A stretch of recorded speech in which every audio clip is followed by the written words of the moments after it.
Ti várjátok a nőnapot? És tudtátok, hogy van a fogorvosoknak világnapja?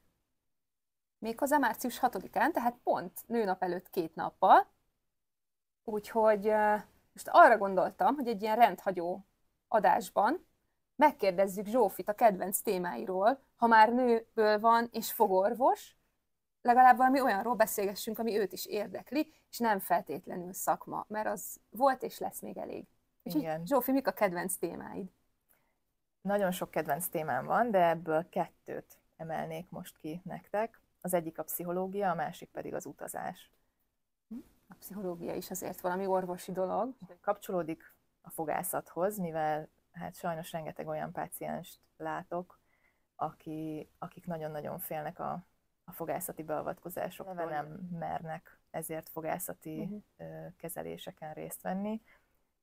Még kontrollra sem járnak rendszeresen, sajnos. Ennek a háttere az iskolafogászati kellemetlen élmények elég nagy benyomást tettek rájuk sajnos. Valamilyen akut panasz, ami miatt az első fogászati látogatás, vagy fogorvosi látogatás kellemetlen maradandó élmény. Vagy a szülők nem jól készítették föl esetleg a fogászati rendelő látogatásra. Súlyos és általános probléma. És tud ezen segíteni pszichológus? Tehát ha én azzal megyek pszichológushoz, hogy hát nagyon félek a fogorvosomtól, aki nem Zsófi, mert Zsófi cuki, nem félelmetes, de hogyha azzal megyek én a pszichológushoz, hogy nagyon félek a fogászati beavatkozásoktól, tud ezen segíteni adott esetben?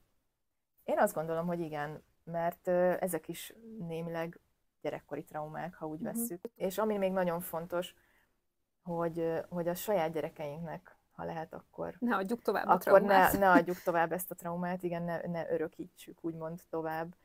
Én egyébként azt látom, hogy egyetlen a pszichológus szót meghallják, akkor már azt gondolják, hogy akkor én defektes vagyok, ha nekem pszichológushoz kell mennem, valami baj van a fejemmel, stb. Hogy én meg azt gondolom, hogy ezt felejtsük el végre, mert hogy a pszichológusok pontosan azért vannak, tudnak adni megküzdési stratégiát, esetleg csak föltesznek egy jól irányzott kérdést, nem ciki elmenni ezzel. Nem. Pszichomókushoz. Nem, illetve a fogorvosok is szerintem most már kezdenek egy kicsit talán megértőbbé válni. Ez is nagyon fontos különben, mert azért van olyan, akihez, ha pszichológussal mennék is, félnék.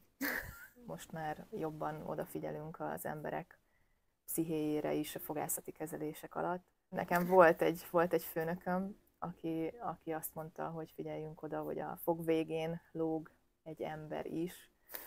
Igen, és akkor talán lehet, hogy kevesebb lesz a fölöslegesen altatásos mindenféle beavatkozás. Mert valójában a fölösleges altatás az nem csak azért nem jó, mert fölösleges, azért meg is terheli a szervezetet. Egy alapkezelésnél, akár egy fogkő eltávolításnál, vagy egy fogtömésnél szerencsésebb, hogyha nem altatásban csináljuk ezt a beavatkozást. És a bizalom kiépítése nagyon fontos. Tehát az, hogy meglegyen a kölcsönös bizalom a páciens és a fogorvos között.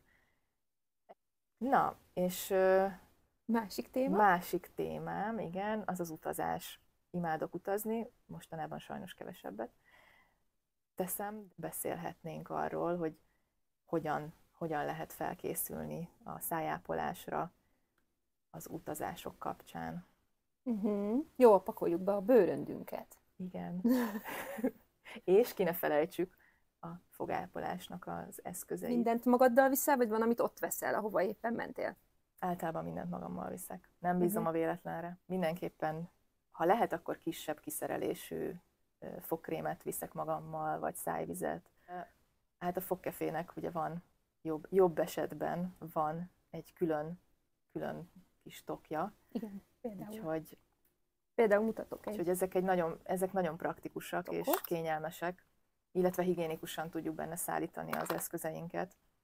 Például a Dr. Sonic tokja, mutatom, ha látszik. Bele lehet rakni 2 fogkefefejet, belerakhatod a fogkefédet, nem lötyög, nem kopog, nem csapódik neki semminek, becsukod, és kész. És kis helyet foglal. De hát a szükséges dolgok azok mindig velem utaznak. Például a fogsejem. az legalább kis helyet foglal, kisebbet, mint mondjuk egy szájzuhany, de egyébként szájzuhanyból is vannak összecsukható változatok, amik így körülbelül marokban maximum elférnek. Az egy tökéletes választás. Hány országban jártál már? Hú, ezt most így nem tudom nektek megmondani, de talán 10-nél többen. De sajnos csak Európán belül egyelőre. Bátran javasoljátok neki valami jó kis úti célt, vagy esetleg, ha van valami jó tapasztalatotok, hogy hova érdemes utazni, akkor osszátok meg velünk. Igen, írjátok meg. Utazáshoz kapcsolódóan még mit tudsz javasolni, mit vihetnék magammal, amivel megkönnyítem a dolgomat? Hát ez most nem szájápolás lesz, egy ilyen smoothie. Ez nagyon jó. Smoothie maker, mixer. Ezt gyakorlatilag a terepen is használhatod, mert akkumulátoros. Csodálatos. Úgyhogy még ezt is tudnám javasolni az Evil kínálatából. 4 színben elérhető, nézzétek meg! Zsófi, hogyha már így az utazásnál tartottunk, akkor jó utat kívánok! Jó utat nektek is! Sziasztok! Jó utat, sziasztok!